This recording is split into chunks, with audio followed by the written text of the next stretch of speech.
NEET मोनसे आनजाद दङ नोंथांमोना मिथिगोन उनाव होमबा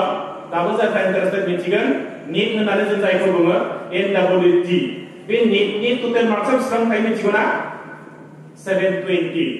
सानै आं दाखालि नायदों केन्डिडेट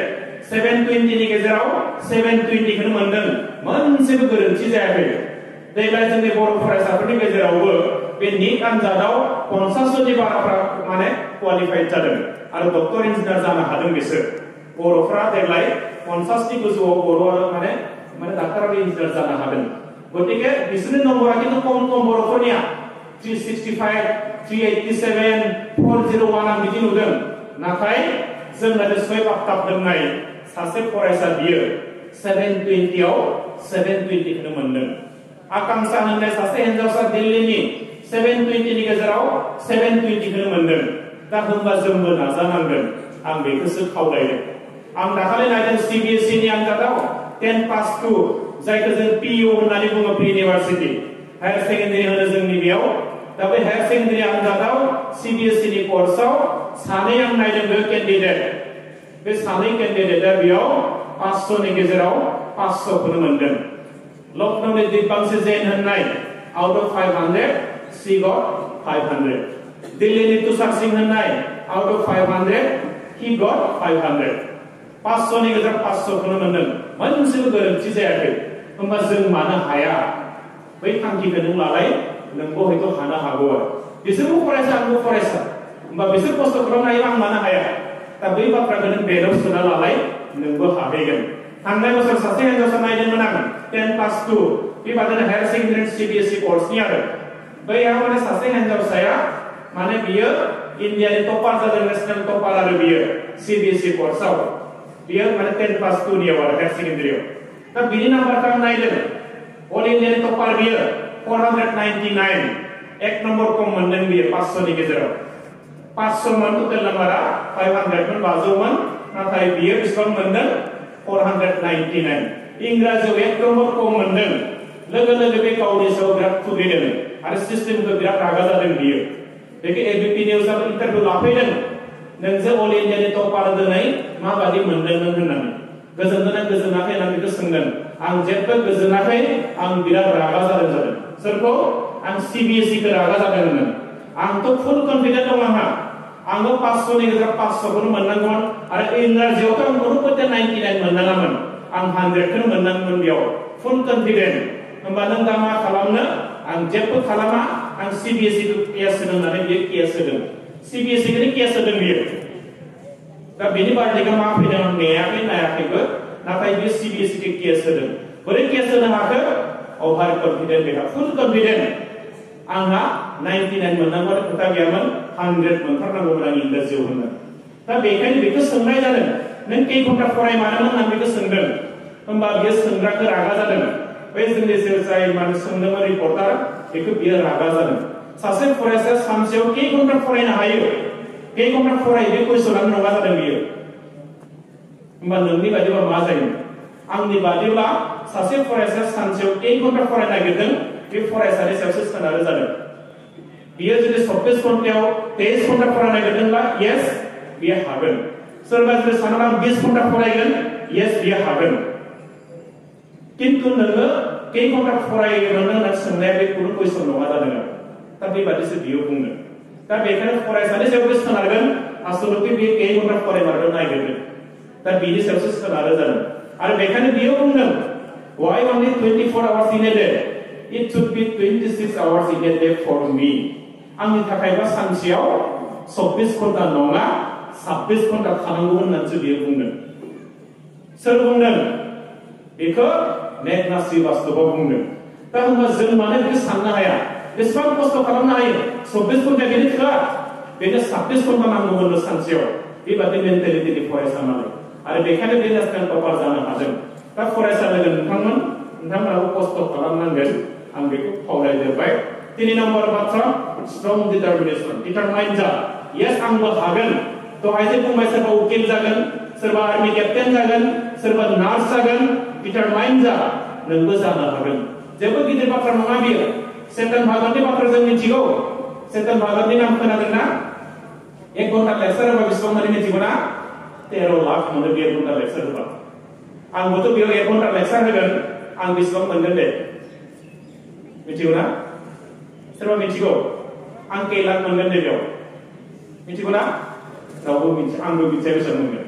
किन्तु आरनाय गांसे मोनबाय आं 200 मोनखाथारबाय बेयाव गेरान्टि नङा होमबा बेखौ रावबो आंखौ कनसिडार खालामनो हाया दा आं कई लाख मोनगोन आंबो मिथिया किन्तु सेतन भागवतआ 1 घन्टा लेक्चार होबा 13 लाख मोनो बियो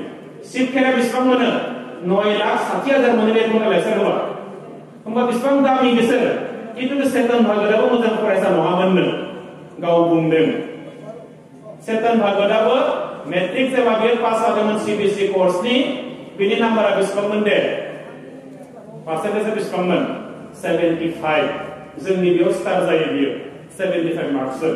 75 मार्क्स मोनदोंमोन बियो किन्तु बयबो दुखु न'आव रावबो गोजोनाखै बिमायाबो गाबदों बिफायाबो गाबदों बिबै बिबौ जाति बंश खुरमा बयबो दुखु सेतन भागवतआ जोंनि बंशआव बयनिख्रुइ खम नाम्बार मोनग्रा मानसि बियो बेखौ रावबो गोजोननाय बयनिबो मेगन मोदै 75 मोननाय आरो मेट्रिकआव फार्स्ट डिभिजन मोननो बेसेबां पार्सेन्टेज नांगौ दे बेसेबां 60 बियो बेसेबां मोनदों 75 स्टार मार्क जायो जोंनि आसामाव आरो नङा होमबा दा होमबा बे 75 मोननायनि थाखाय बिराद रागा न'आव बयबो मेगन मोदैजों गाबजोबदों आरो बेबादि अबस्था जोंनियाव दाखालि बे लकडाउन टाइमावनो मेट्रिकनि रिजाल्ट होदों गामिनि सासे मादैया आंखौ लिंदों रमिय' जोंहानि न'आव पार्टि जानो फैलाय आं सोंबाय मादै मानि पार्टि फिसाजोआ पास जाबायना होनदों आरो बियो नोंनाव पास जाबायना मेट्रिक मा डिभिजन मोनखो मादै होनना जोङो 3rd डिभिजन जोंहा बोरमा बुथारदों जादों आरो 3rd डिभिजनावनो पार्टि जायो नङा होमबा मालायफ्रा 75% मोननाय दुखुजों गाबनानै मेगन मोदै गोजा बेबादि अबस्था बयबो रागा जादों सेतनखौ जाति बंशनि माने पुरा बदनाम खालामजोब्बाय होननानै बेबादिनो थांबाय थाबाय दाना सासे बिमायाबो फैदों बिब'खौ बुंबाय नोंसोर दुखु खालामनानै जेबो लाब गैला बे सेतननि उनाव थानानै जेबो लाब गैला बे जेरै गावनि जिउखौ दायो बेनि खोथासै बेजों रावबो बेस्थ' थानो नांलिया नोंसोर दुखु खालामनो नांलिया थांनाय समाव बे मा बुंलांदों मिथिगौना बिमाया मुझे पहले से पता था ये बंदर लाइफ में कुछ भी बन नहीं पाएगा होननानै बुंनानै थांबाय आरो बेनि थाखाय टेनसन लानो दरकार गैया नोंसोरनो थांफिनबाय दाना सेतनाथ' सानबायना आंनि थाखाय जुदि बयबो टेनसनब्ला आंहाबोथ' मोनसे मावनांगोन ना बे बिफाखौ फुङाव रिक्वेस्ट खालामबाय दे आफा आंनि रिजाल्टआथ' बिराद गाज्रि जाबाय बंशनि मान सन्मानखौ आं नस्थ' खालामजोब्बाय दे नोंसोर जे लुबैदों आं मोजां फरायसा जानो नाजानोसै गतिके आंखौ गाबोन नोङो मोजां मोनसे कलेजाव साइन्सआव एडमिसन हैनो जाबाय खोथा मथे एडमिसन हैबाय गोसो होनानै 2 बोसोर बिराद मोजां फरायबाय बियो 2 बोसोरनि उनाव साइन्सआव बियो 90 एबभ नम्बर मोनबाय बियो आरो लगे लगे आईआईटी नि थाखाय क्वालिफाइ जाबाय बियो सेतन भागवतआ लोगो दाना इन्जिनियार जासिगोन ना बियो आईआईटी नि स्टुडेन्ट जासिगोन ना जाति बंश खुरमा दानिया बयबो मेथाइनि थफ्ला लायै सेतन भागवतनि न'आव फैफिनजोब्बाय आरो दाना एबार मेगन मोदै गैया आखायाव किन्तु मेथाइनि थफ्ला गोजा सेतना दालाय मेथाइजों जाबाबो जागौनो हाला बियो ओरैबादि फुर्ति खुसि आरो आईआईटी नि स्टुडेन्ट इन्जिनियार जासिगोन नालाय नङा होमबा दाना बै बिमाया जे खेबसे बुंलांदोंमोन ना बिनि स्टेटमेन्टआ दाना सोलायफिनबाय आरो बियो मा बुंनो मिथिगौना बिमाया मुझे पहले से पता था ये बंदर लाइफ में कुछ तो बनेगा ही बनेगा सोलायफिनना सोलायफिनाखै सिगाङाव बुंदों कुछ माने कुछ भी बन नहीं पाएगा एबार मा बुंदों कुछ तो बनेगा ही बनेगा होननानै बुंफिनबाय आरो दा होनबा मानो बिदि जायो दा जोंनि जिउआबो बियो आंनिल' नङा बियो नों अमुकनि फिसाजो गतिके नोंनि आइ आफाया बेजों सोमोन्दो दङ नोंनि गामिया सोमोन्दो दङ नोंनि आबौ आबौआ सोमोन्दो दङ नोंनि जाति बंश खुरमा बयबो सोमोन्दो दङ बे जिउखौ नों साननो हागौ बेलाय आंनिल'सो जिउ ना गोसो जानानै फासि नांलाय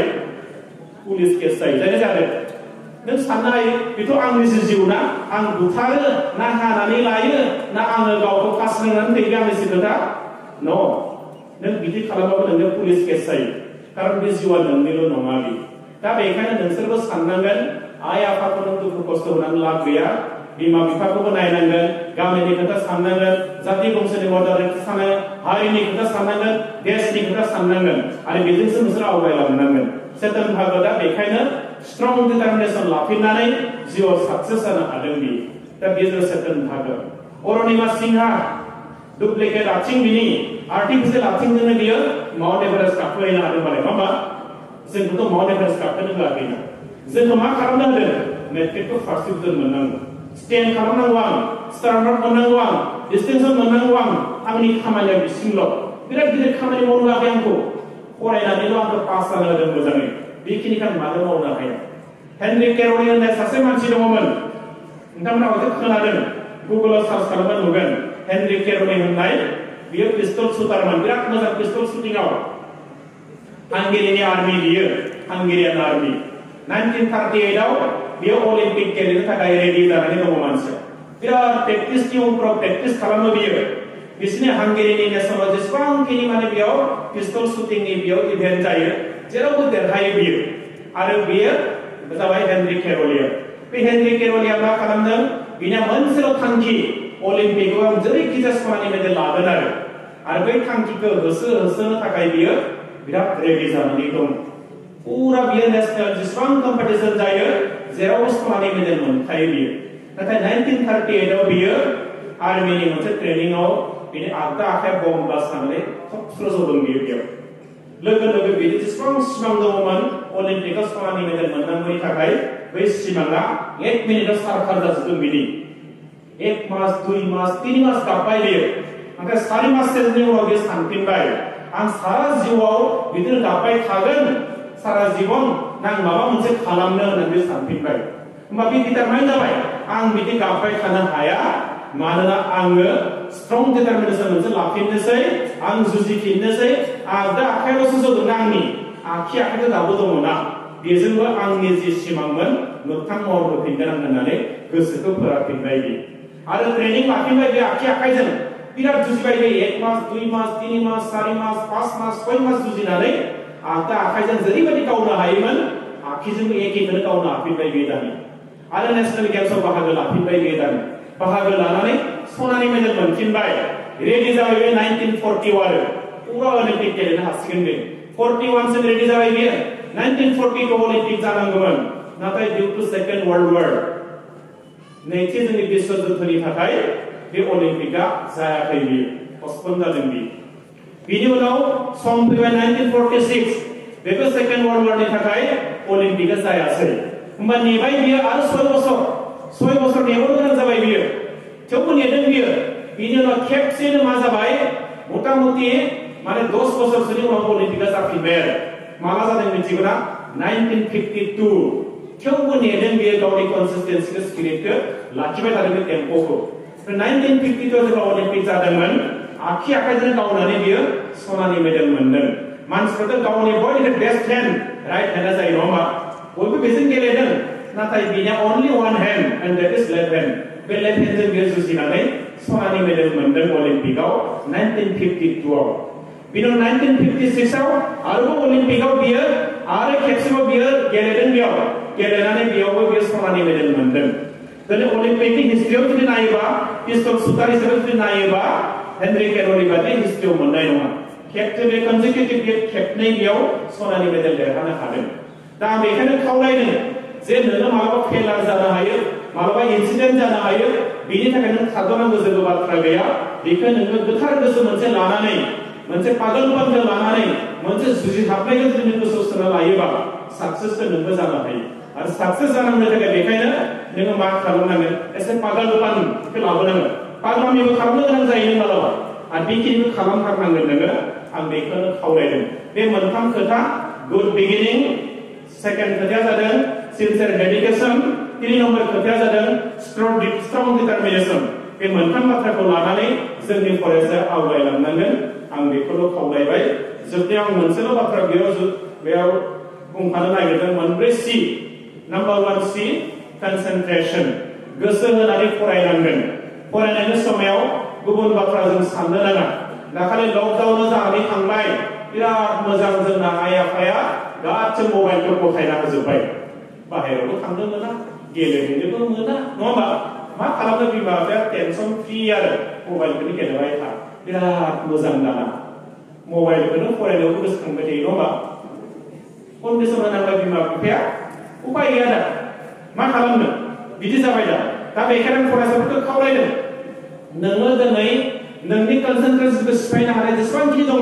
बेखौ दोनथ'जोबनांगोन फरायसाफोरखौ आं बेखायनो खावलायदों